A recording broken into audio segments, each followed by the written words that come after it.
ஆனா அதற்கு வந்து எதிர்ப்பு தெரிவிக்கிறாரு அண்ணாமலை. இவர் வேணாம், இவரை நான் வந்தா நான் ஏத்துக்க மாட்டேன், அவருக்கு வந்து பாஜக தலைவரா இருக்கிறதுக்கு ஒரு தகுதி வேணும் அப்படின்ற மாதிரி அவர் நினைக்கிறாரு. அதனால நாயனா நாகேந்திரனுக்கு இந்த பதவி கொடுக்கறதா இருக்காங்க. கட்சி அவங்க கொண்டுட்டு போறது வளர்க்கறத விட அவங்களுக்கு என்ன அப்படின்னா முதன்மை நோக்கம் என்னன்னா தமிழ்நாட்டில் அவங்களை ஆட்சியை பிடிச்சிடணும் அப்படின்றத முதன்மை நோக்கம். எச் ராஜாவுக்கும் அந்த வானதி சீனிவாசன் இவங்க செட் ஆயிட்டாங்க. ஆனா அண்ணாமலை செட் ஆவாரா அப்படின்னு கேட்டா அது செட் ஆக மாட்டாரு. ஏன்னா அவரை வந்து ஒரு பொறுப்பை தூக்கி போட்டு அவரை ஒடுக்க முடியாது. ஏன்னா அவருக்கு வந்து என்ன நோக்கம் அவரே சொல்றாரு, எனக்கு வந்து பாஜக வளரணும், என் கட்சி வளரணும், பாஜக தமிழ்நாட்டில் ஆட்சியை பிடிக்கணும், நான் தொண்டனா இருந்து கூட வேலை செய்வேன், எனக்கு பதவி வேணாம் அப்படின்ற மாதிரி தான் அவர் சொல்றாரு. அதனால வந்து அவர் பதவிக்கு ஆசைப்படுற ஆள் மாதிரி நமக்கு தெரியல. அவருடைய நோக்கம் தமிழ்நாட்டில் பாஜக வளர்த்தெடுக்கணும், பாஜக ஆட்சியை பிடிக்கணும் அப்படின்ற நோக்கமாக தான் அவர் தெரியுது நமக்கு. கட்சிக்குள்ள அந்த சித்தாந்தத்தோட வந்தாருன்னா அவர் ஏத்துக்க மாட்டாரு. ஒருவேளை இல்லைனா என்னுடைய சித்தாந்தம் வேறு, நான் இதை மாத்திக்கிட்டேன், நாம் தமிழர் கட்சி கூட தமிழ் தேசியத்தில் நான் ஒன்றிணைறேன், அதனால வந்து பாஜக வேறு தமிழ் தேசியம் வேறு நான் பிரிச்சு பார்க்குறேன், உங்க கூட நான் வரேன் அப்படின்னு சேர்ந்து வேலை செய்ய வந்தாருன்னா ஏத்துப்பாரு. ஆனா அதே சித்தாந்தத்தோட அதே கொள்கையோட அவர் வரும்பொழுது ஏத்துக்க மாட்டாரு. ஒரு கோரிக்கையா எடப்பாடி அவர்கள் என்ன சொல்லியிருந்தாரு அப்படின்னா, பாஜகவுடைய தலைமை அண்ணாமலை இல்லைன்னா நாங்கள் கூட்டணி வைக்கிறோம் அப்படின்ற மாதிரி ஒரு கோரிக்கை வந்து அவர் வச்சிருந்ததா சொல்லிதான் சொல்றாங்க. அது ஒரு சலசலப்பு ஏற்பட்டிருக்கு. பத்திரிகையாளர்கள்ட்ட அது ஒரு மிகப்பெரிய பேசு பொருளாக இருந்தது. இப்பவும் அதான் என்ன சொல்றாங்க அப்படின்னா, பாஜக வந்து தமிழ்நாட்டில் ஆட்சியை பிடிக்கணும், இன்னும் வந்து பல மாநிலங்களில் பாஜக ஆட்சி பிடிச்சிச்சு, ஆனால் தமிழ்நாட்டில் மட்டும்தான் பாஜகவில் கால் ஊன்ற முடியல. அப்போ என்ன பண்ணலாம் அப்படின்றத அவங்க யோசிப்பாங்க, சிந்திப்பாங்க. அவங்களுக்கு வந்து இங்கே ஒரு தலைமை போட்டு அந்த தலைமை வந்து கட்சியை ஆரம்பிச்சு அதை வளர்க்கறது முக்கியமா இல்லை கூட்டணிக்குள்ள சேர்ந்து ஆட்சி பிடிக்கிறது முக்கியமா அப்படின்றது கேட்டால் அவங்களுக்கு ஆட்சி பிடிக்கிறது தான் முக்கியம். இருக்கிற குட்டி குட்டி அமைப்புகளை வச்சு அவர் வந்து கூட்டணி சேர்த்து அவர் வந்து இது மாதிரி பண்ணலாம். ஆனால் பாஜக கூடயும் திராவிட கட்சிகள் கூடயும் ஒரு காலமும் ஒரு கூட்டணி வைக்க மாட்டார். 2009 ஈழ பிரச்சனை நடந்த உடனே அவர் என்ன பண்ணார் அப்படின்னா, எல்லா கட்சிகளும் வந்து கட்சி ஆரம்பிச்சதுக்கு அப்புறம் தான் தான் எதிரி யாரு அப்படின்றது முடிவு பண்ணிட்டு வருவாங்க. ஆனா நாம் தமிழர் கட்சி மட்டும்தான் கரூர்ல இருக்கும்போதே யாரு என் எதிரி அப்படின்றத அவங்க முடிவு பண்ணிட்டு வெளில வந்தவங்க. விஜயன் அவர் என்ன சொல்லுவாரு அப்படின்னா, என் தம்பி அப்படின்னு தான் சொல்லுவாரு. அரசியல் வேறு, தனி மனித வெறுப்பு வேறு அப்படின்றது நல்லா தெரியும். சீமான் அவர்கள் வந்து சீமானோட அரசியலே வேற. நீங்க வந்து அரசியல் கொள்கை இதை தாண்டி வந்து அவர்கிட்ட மனிதம் இருக்கு, மனிதத்தை நேசிக்கக்கூடியவர் அவரு. அண்ணாமலை வந்து சீமான் அண்ணான்னு சொல்றதும், சீமான் வந்து அண்ணாமலை தம்பின்றதும், அதை எப்படி பாக்குறீங்க? என்ன மாதிரி கூட்டணி அமைக்க வாய்ப்பு இருக்கா? இல்ல, இப்போ இது முதல் கேள்வி, நீங்க வந்து கூட்டணி அமைப்பாங்களா அமைக்க மாட்டாங்களா அப்படின்றதுதான். அது ஒண்ணு. இன்னொன்னு பாசமா சொல்ற மாதிரி இருக்கு. அண்ணன் சொல்றதும் தம்பின்றதும் வந்து ஒரு மாதிரி டிஃபரெண்டா இருக்கு. இது அரசியல்ன்றது அது ஒரு இப்போ இருக்கிறவங்க ஒரு அளவுக்கு நாகரிகமா பண்றாங்க அப்படின்றது நமக்கு தெரியுது. ஏன்னா நீங்க ஆது அர்ஜுனாவை பார்த்துக்கிட்டீங்கன்னா கட்சியை விட்டு நீக்கும் பொழுது அவர் வந்து தாவேகாவில் போய் ஜாயின் பண்ணாரு. ஜாயின் பண்ணிட்டு திரும்ப உடனே வந்து தாவேகாவில் பொறுப்பு வாங்கிட்டு உடனடியாக வந்து விசிகாவில் திருமாவளவனை சந்திச்சாரு. அது வந்து ஒரு மரியாதைக்குரியது, ஒரு நாகரிகமானது, ஒரு ஒரு அரசியல் பண்பு மாண்புன்னு கூட சொல்லலாம். அதே மாதிரி தான் அரசியலில் வந்து நீங்க கொள்கை எதிரி, நானும் கொள்கை எதிரி அப்படின்றதுனால நீங்க வரீங்க அப்படின்றதுனால கண்டுக்காம போகக்கூடாது. அது மாண்பு கிடையாது, அது மனிதநேயம் கிடையாது. அதுவும் குறிப்பா வந்து அண்ணன் சீமான் அவர்கள் வந்து சீமானோட அரசியலே வேற. நீங்க வந்து அரசியல் கொள்கை இதை தாண்டி வந்து அவர்கிட்ட மனிதம் இருக்கு, மனிதத்தை நேசிக்கக்கூடியவர் அவரு. அதனால வந்து ஒவ்வொரு விஷயத்திலையும் வந்து அவர் வந்து ஒரு தலைமை பண்புக்குள்ள நீங்க எடுத்துக்காட்டு. இன்னொன்று என்னன்னா, மேயர் பிரியா அவர்கள் வந்து ஒரு வாட்டி வந்து கொசு வலை வழங்கும் திட்டம் அப்படின்னு சொல்லிட்டாங்க. அப்போ வந்து அதற்கு அண்ணாமலை என்ன சொன்னார் அப்படின்னா, ஆமா இன்னும் தமிழ்நாட்டில் வந்து கொசு வலை தான் வழங்கல, அதையும் செஞ்சிடுங்க அப்படின்ற மாதிரி அவர் பேசியிருந்தார். ஆனால் சீமான் என்ன சொல்லியிருந்தாருன்னா, அவர் சின்ன பொண்ணு இப்பதான் வந்திருக்காங்க, அரசியலில் கத்துப்பாங்க அப்படின்னு சொல்லிட்டு அந்த மாண்போட ஒரு எதிர்க்க, அதாவது நம்ம எதிரி, அவங்க எதிரியா இருந்தாலும் அவங்கள மந்திக்கணும் அப்படின்ற ஒரு மாண்பு. அதான் இப்போ நீங்க கூட்டணி இதை வந்து கூட்டணி முடிச்சு போடுறீங்க. அப்போ ரங்கராஜ் பாண்டேயோடைய அப்பாவோட டெத்துக்கு வந்து முதல்வர் ஸ்டாலின் போயிருந்தாரு. அப்போ இந்த மாதிரி நாணய வெளியீட்டு விழாவுக்கு வந்து அண்ணாமலை வந்து கூட்டு வந்து சேர்த்து அந்த ஃபங்க்ஷனை முடிச்சிருந்தாங்க. அப்போ இந்த மாதிரி வந்து திமுகவும் வந்து ஒன்னொன்னுக்கும் வந்து பாஜக கூட்டுட்டு வரும்பொழுதுலாம் இது பேசு பொருளாவே ஆக மாட்டேங்குது. ஆனா சீமான் ஒண்ணு பண்ணிட்டா அப்படின்னா உடனே பூதாகரமா வெடிக்குது. இப்போ யாரும் வந்து இப்போ ஒரு அரசியல் தலைவர் வந்து இன்னொரு அரசியல் தலைவர் புகழ மாட்டாங்க. ஏதோ ஒரு கட்டத்துல ஒன்னா புகழலாம், பண்ணும்போதோ கண்டிப்பா புகழலாம். பட் ஆனா மோஸ்ட்லி பாத்தீங்கன்னா ஆதங்கத்தை தான் கொட்டுவாங்க. கண்டிப்பா ஒரு கட்சி மாதிரி இன்னொரு கட்சி ஆதங்கம். ஆனா இது கொஞ்சம் பார்க்கும்போது எப்படி இருக்குன்னா, இது ஆதங்கம் மாதிரி தெரியல, அன்பு மாதிரி இருக்கு. இப்ப விஜயன் அவர் என்ன சொல்லுவாரு அப்படின்னா, என் தம்பி அப்படின்னு தான் சொல்லுவாரு. அரசியல் வேறு, தனி மனித வெறுப்பு வேறு அப்படின்றது நல்லா தெரியும். திருமாவளவன் அவர் என்ன சொல்லுவாரு அப்படின்னு பாத்தீங்கன்னா, எங்க அண்ணன் சொல்லுவாரு. அன்புமணி ராமதாஸ் என்ன சொல்லுவாருன்னு பாத்தீங்கன்னா, எங்க ஐயான்னு சொல்லுவாரு. அப்போ ஒவ்வொரு மனிதனுடைய அரசியல் அப்பாற்பட்டு அவர் என்ன பண்றாருன்னா, ஒரு மனிதனை தனி மனிதனை என்ன பண்றாருன்னா அவர் நேசிக்கிறாரு. அந்த பண்பு அந்த இது இருக்கு அவர்கிட்ட. அதனால வந்து நீங்க வந்து இந்த கூட்டணி முடிச்சு போடுறது அப்படின்றது இது வேணாம். ஏன் அப்படின்னா அவர் 2009 ஈழ பிரச்சனை நடந்த உடனே அவர் என்ன பண்ணாரு அப்படின்னா எல்லா கட்சிகளும் வந்து கட்சி ஆரம்பிச்சதுக்கு அப்புறம் தான் தான் எதிரி யாரு அப்படின்றது முடிவு பண்ணிட்டு வருவாங்க. ஆனா நாம் தமிழர் கட்சி மட்டும்தான் கருவுல இருக்கும்போதே யாரு என் எதிரி அப்படின்றத அவங்க முடிவு பண்ணிட்டு வெளில வந்தவங்க. திராவிட கட்சிகளும் ஆரிய கட்சிகளும் எப்பயுமே வந்து தேசியமும் திராவிடமும் எப்பயுமே எனக்கு எதிரி தான் அப்படின்னு சொல்லிட்டு அவங்க களத்துல போராடிட்டு இருக்காங்க. இப்போ நீங்க எடுத்துக்காட்டு அப்படின்னு சொல்லி பாத்தீங்கன்னா 1%, 2%, 3%, 8% வரைக்கும் இங்க இப்ப அங்கீகரிக்கப்பட்ட கட்சியா இருக்காங்க.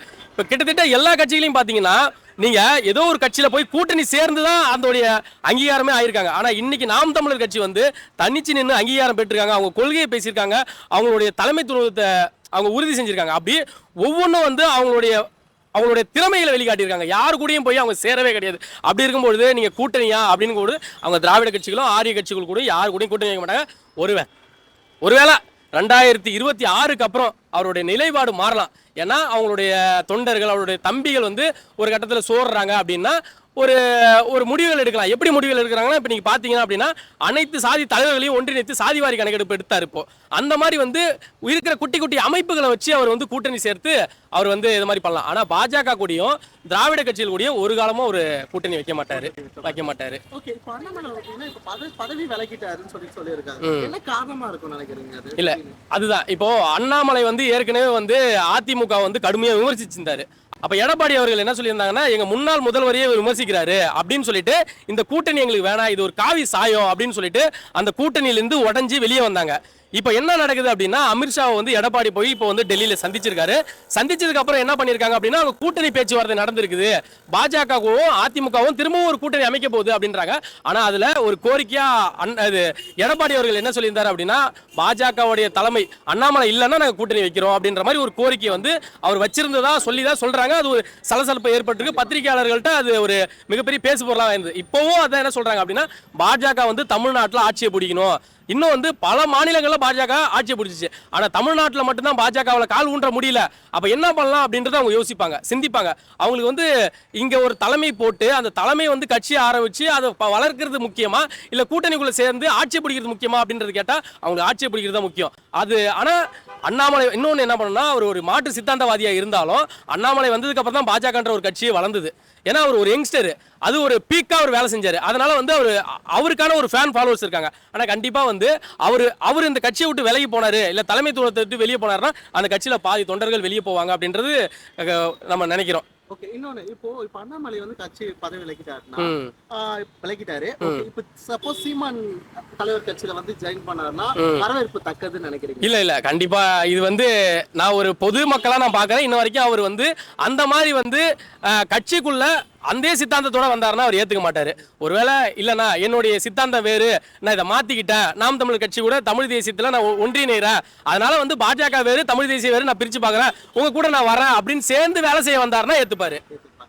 ஆனா அதே சித்தாந்தத்தோட அதே கொள்கையோட அவர் வரும்பொழுது ஏத்துக்க மாட்டாரு. அவருக்கு தேவை தமிழ் தேசியம். அண்ணாமலை அவர்கள் வந்து மாற்று சித்தாந்தவாதி. அந்த சித்தாந்தத்தை எல்லாத்தையுமே நான் வேணாம் அப்படின்னு சொல்லிட்டு உதறிட்டு வராருங்கும் பொழுது ஏத்துப்பாரு, இல்லைன்னா ஏத்துக்க மாட்டாரு. பாம்பன் பாலம் வந்து இது பண்ணும்போது மோடிஜி தான் வந்து அதுக்கு வரவேற்கத்தக்கதா வந்து அண்ணாமலை தான் போயிருக்காங்க. இதை பார்க்கும்போது அண்ணாமலைக்கு வந்து மத்திய உள்துறை அமைச்சர் மாதிரி ஏதாவது பதவிகள் கொடுப்பாங்களா அப்படின்னு நீங்க கேக்குறீங்க. கண்டிப்பா வந்து பாஜகவில் இதோடைய வரலாறு நீங்க பின்னாடி எடுத்து பார்த்தீங்க அப்படின்னா எச் ராஜா, வானதி சீனிவாசன் அவங்கெல்லாம் வந்து இவங்க வந்து இந்த தலைமையா இருந்திருக்காங்க. அப்போ இருந்திருக்கும் போது என்ன பண்ணாங்க அப்படின்னா அவங்க பொறுப்புல இருந்து வேலை எடுக்கிறாங்க அப்படின்னா வேற பதவி ஆளுநராக மாத்தி விட்டுருவாங்க, அப்படின்னா மத்தியில் ஏதாவது ஒரு பதவியை கொடுத்து விட்டுருவாங்க. அப்படி எச் ராஜாவுக்கும் அந்த வானதி சீனிவாசன் இவங்க செட் ஆயிட்டாங்க. ஆனா அண்ணாமலை செட் ஆவாரா அப்படின்னு கேட்டா அது செட் ஆக மாட்டாரு. ஏன்னா அவரை வந்து ஒரு பொறுப்பை தூக்கி போட்டு அவரை ஒடுக்க முடியாது. ஏன்னா அவருக்கு வந்து என்ன நோக்கம் அவரே சொல்றாரு, எனக்கு வந்து பாஜக வளரணும், என் கட்சி வளரணும், பாஜக தமிழ்நாட்டில் ஆட்சியை பிடிக்கணும், நான் தொண்டனா இருந்து கூட வேலை செய்வேன், எனக்கு பதவி வேணாம் அப்படின்ற மாதிரி தான் அவர் சொல்றாரு. அதனால வந்து அவர் பதவிக்கு ஆசைப்படுற ஆள் மாதிரி நமக்கு தெரியல. அவருடைய நோக்கம் தமிழ்நாட்டில் பாஜக வளர்த்தெடுக்கணும், பாஜக ஆட்சியை பிடிக்கணும் அப்படின்ற நோக்கமாக தான் அவர் தெரியுது நமக்கு. அப்போ நீங்க சொல்றதை பார்க்கும்போது என்ன பாஜக விட்டு அவர் போவே மாட்டாருன்னு சொல்றீங்களா? அதுதான் கண்டிப்பா வந்து அப்போ நீங்க வந்து அந்த பொறுப்பு மட்டும்தான் அவர் இருந்தா சொல்றீங்க. தலைமைத்துவம், அந்த தலைமைத்துவம் இல்லாமையும் அவர் அடிப்படை தொண்டனா கூட வேலை செய்ய தயார் அப்படின்னு தான் அவர் சொல்றாரு. இன்னைக்கு வந்து பாஜகவுடைய மாநில தலைவரை நான் திறந்துட்டு நான் தொண்டனா வேலை செய்ய தயார் அப்படின்னு அவர் சொல்றாரு.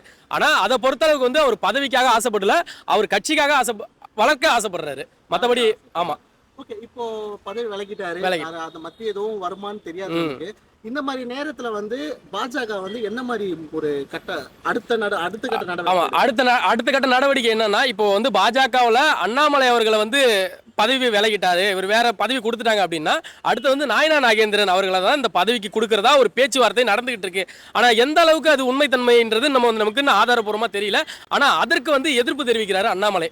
இவர் வேணாம், இவரை நான் வந்தா நான் ஏத்துக்க மாட்டேன், அவருக்கு வந்து பாஜக தலைவரா இருக்கிறதுக்கு ஒரு தகுதி வேணும் அப்படின்ற மாதிரி அவர் நினைக்கிறாரு. அதனால நாயனா நாகேந்திரனுக்கு இந்த பதவி கொடுக்கறதா இருக்காங்க. அடுத்தது வந்து வானதி சீனிவாசன் அவர்கள் வந்து ரெடியா இருக்கிறாங்க. இந்த அமித்ஷாவும் மோடி அவர்களும் தான் இதை வந்து யாருக்கு கொடுக்கலாம், இந்த கட்சியை எப்படி கொண்டுட்டு போகலாம், இந்த கட்சியை அவங்க கொண்டுட்டு போறது வளர்க்கறத விட அவங்களுக்கு என்ன அப்படின்னா முதன்மை நோக்கம் என்னன்னா தமிழ்நாட்டில் அவங்களை ஆட்சியை பிடிச்சிடணும் அப்படின்றத முதன்மை நோக்கம்.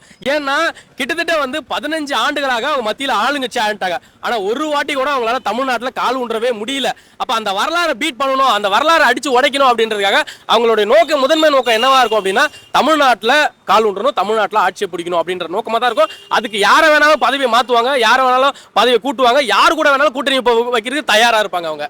தயாரா இருப்பாங்க. இப்போ நீங்க சொன்ன மாதிரி இப்போ அண்ணாமலைக்கு இப்போ போயிட்டாருன்னா இப்படி பண்ணுவாங்க. நீங்க ஒருவேளை அண்ணாமலை போன தொட்டு அந்த கட்சிக்கு ஒரு கண்டிப்பா நீங்க அதுதான் சொல்றேன். நம்ம முன்னாடியே சொன்னது அதுதான். அண்ணாமலை அவர்கள் வந்து தலைமைத்துவத்தை விட்டு வெளியே போனார் அப்படின்னா, ஏன்னா அவர் வந்ததுக்கு அப்புறம் தான் கிட்டத்தட்ட இப்போ வந்து பாஜக தலைவராகி அவர் 3-4 ஆண்டுகளாக ஆகுது. அதுல இருந்து வந்து நீங்க பாத்தீங்கன்னா இந்த யாத்திரை எல்லாம் போயிருந்தாரு. அப்போ வந்து ஒரு யங்ஸ்டர் ஒரு நல்ல அரசியல் துவத்தை எடுத்துட்டு போயிருந்தாரு. இப்போ மாற்று சித்தாந்தம் இருந்தாலும் அவருடைய அரசியல் எப்படி இருந்ததுன்னா ஆரோக்கியமா இருந்தது. ஒரு யங்ஸ்டர் அரசியல் படுத்துறது, இந்த நீங்க பாத்தீங்கன்னா சாட்டையில அடிச்சுக்கிறது, கவர்ச்சியா நம்ம எப்படிலாம் நம்ம வந்து மக்களை வந்து கவர முடியும் அப்படின்றது இப்போ எஜ்ராஜா இருக்கும்பொழுதும் இப்போ அண்ணாமலை இருக்கும்பொழுதும் அதோடைய அரசியல் வேறுபாடே மாற்றி இருக்கும். இப்போ எப்போ பார்த்தாலும் நீங்கள் பார்த்தீங்க அப்படின்னா பாஜக வந்து தினமும் வந்து பேசு பொருளாகவே இருக்கும். இது வந்து நாம் தமிழருடைய ஐடியாலஜி. நீங்கள் சீமானை பார்த்தீங்கன்னா எப்பயுமே வந்து பேசு பொருளாக இருக்கணும் அப்படின்றதுக்காக, பேசு பொருளாக இருக்கணுன்றதுக்காக மட்டும் நாம் தமிழர் கட்சியில் அது உரிமைகளையும் பேசும், மக்களுடைய நலன்களையும் பேசும். ஆனால் அதை தாண்டி மீடியாவில் எப்பயுமே ஒரு பேசு பொருளாகவே இருக்கும். அதே மாதிரி அதே ஸ்ட்ராட்டஜி வந்து அண்ணாமலை அவர்கள் எடுத்திருக்காரு. தினமும் நம்ம பத்திரிகையாளர் சந்திச்சிடணும் அப்படின்ற மாதிரி ஒரு ஸ்ட்ராட்டஜியில் இருக்கிறாரு. அதனால வந்து அண்ணாமலை அவர்கள் வந்து அவருடைய முழுக்க நோக்கம் என்னன்னா கட்சியை வளர்க்கறது மட்டும்தான்.